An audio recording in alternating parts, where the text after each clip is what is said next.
ভারতবর্ষের UNESCO world heritage সাইটগুলির মধ্যে অন্যতম হলো কাজিরাঙা ন্যাশনাল পার্ক। গোটা পৃথিবীর মোট একশৃঙ্গ গন্ডারের 2/3 আমাদের এই কাজিরাঙাতেই দেখতে পাওয়া যায়। তাই কলকাতা থেকে ফ্লাইট ধরে আমরা বেরিয়ে পড়লাম গুয়াহাটির উদ্দেশ্যে। সময় লাগলো আনুমানিক 1 ঘন্টা।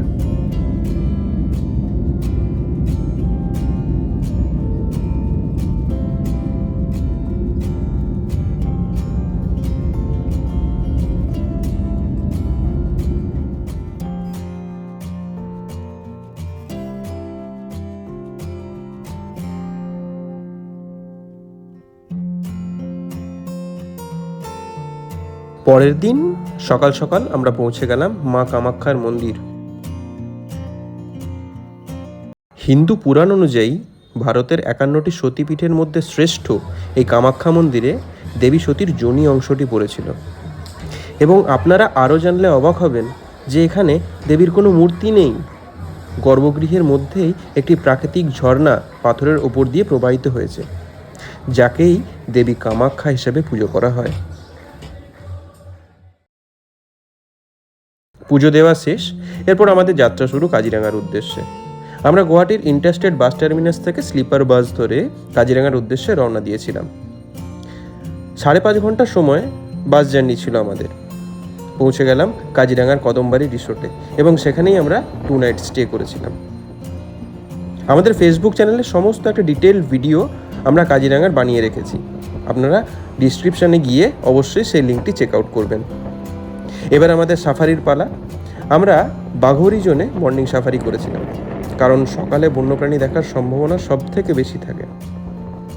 প্রাকৃতিক সৌন্দর্যের দিক থেকে এই জোনটা কিন্তু অনেক এগিয়ে বাকি জোনগুলোর থেকে। চারিদিকে পাহাড় আর প্রচুর জলাশয়। কাজিরাঙার বিগ 5 ম্যামেলস অর্থাৎ water buffalo, Asiatic elephant, one horn rhinoceros, royal Bengal tiger আর সোয়াম্প ডিয়ার। এদের মধ্যে উল্লেখযোগ্য কিন্তু ওয়ান হর্ন রাইনোসরাস। এবং গোটা পৃথিবীর 70 to 80% পপুলেশন ওয়ান হর্ন রাইনোসরাসের, সেটা কিন্তু আমাদের এই কাজিরাঙাতেই, যার জন্য দূর দূরান্ত থেকে লোকজন শুধুমাত্র ছুটে আসে এই ওয়ান হর্ন রাইনোসরাস দেখতে।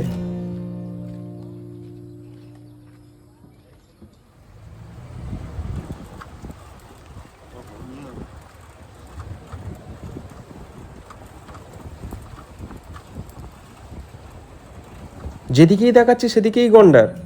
কেউ বা জলের মধ্যে ডুবে, কেউ বা চারণভূমিতে ঘাস খাচ্ছে, কেউ আবার তার মায়ের আশেপাশে খেলার চলে ছোটাছুটি করছে।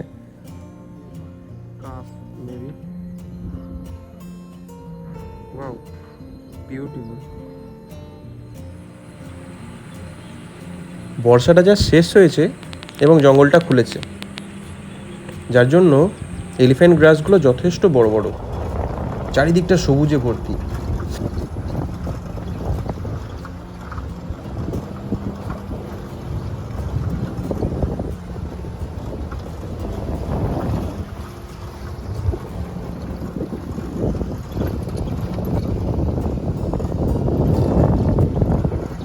আমি এটুকু বলতে পারি যে কাজিরাঙাই হলো একশৃঙ্গ গন্ডারের স্বর্গরাজ্য।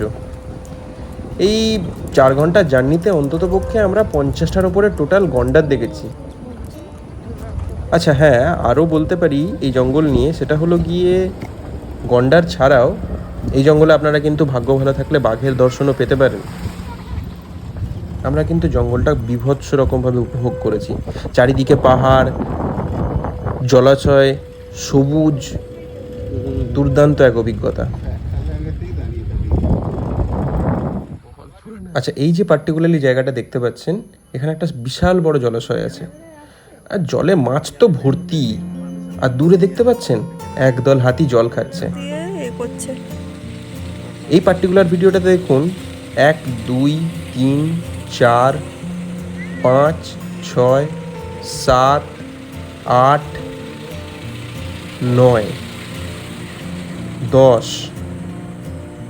টোটাল 10 থেকে 11টা গন্ডার ছিল এই জায়গাটার মধ্যে। এই হরিণটাকে বলা হয় হগ ডিয়ার। তবে একটা কথা বলা বাহুল্য, এখানকার ফরেস্ট ডিভিশনকে হ্যাটস অফ। দুর্দান্তভাবে তাদের এই একশৃঙ্গ গন্ডার, তাদের যেটা ঐতিহ্য, তারা কিন্তু ধরে রেখেছে, খুব সুন্দরভাবে মেনটেন করছে ওয়াইল্ড লাইফের ব্যালেন্স। সাফারি শেষে আমরা ফিরলাম রিসর্টে, এবং সেদিনকে বিকেলবেলায় আমরা গেছিলাম আরেকটা কালচারাল জায়গা, সেটা হলো কাজিরাঙার অর্কিড পার্ক। আসামের লোকনৃত্যের ঐতিহ্য দেখে আমরা বিস্মিত হয়ে গেছিলাম। আপনারা এখানে এখন দেখতে পাচ্ছেন সীতাহরণের পর্ব চলছে রামায়ণের। তারা নৃত্যের মাধ্যমে সেটাকে প্রদর্শন করছে। কী যে অসাধারণ, আপনারা না দেখলে ভাবতে পারবেন না।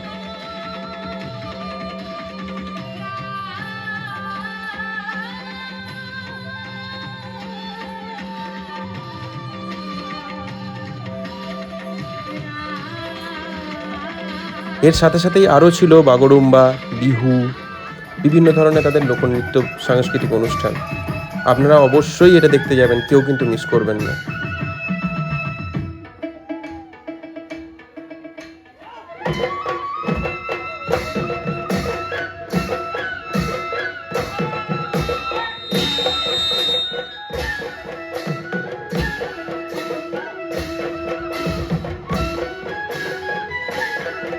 আসামের মানুষ কিন্তু তাদের সাংস্কৃতিক ঐতিহ্যকে খুব অসাধারণ রূপে ধরে রেখেছে।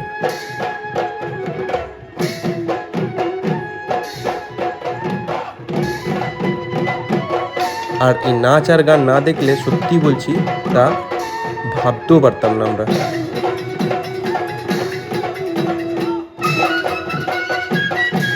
এই অর্কিড পার্কে আর একটা মিউজিয়াম রয়েছে, যেখানে অন্ততপক্ষে 150-রও উপরে বাঁশের তৈরি, মাটির তৈরি বিভিন্ন ধরনের ইনস্ট্রুমেন্ট সংরক্ষিত করে রাখা আছে। আপনারা অবশ্যই কিন্তু এই জায়গাটা যাবেন যদি কাজিরাঙা ন্যাশনাল পার্ক ঘুরতে যান। যাক, দুর্দান্ত অভিজ্ঞতাগুলো নিয়ে আমাদের এবার বাড়ি ফেরার পালা। আমাদের ফ্লাইটটা ছিল গুয়াহাটি থেকে দুপুরবেলায়।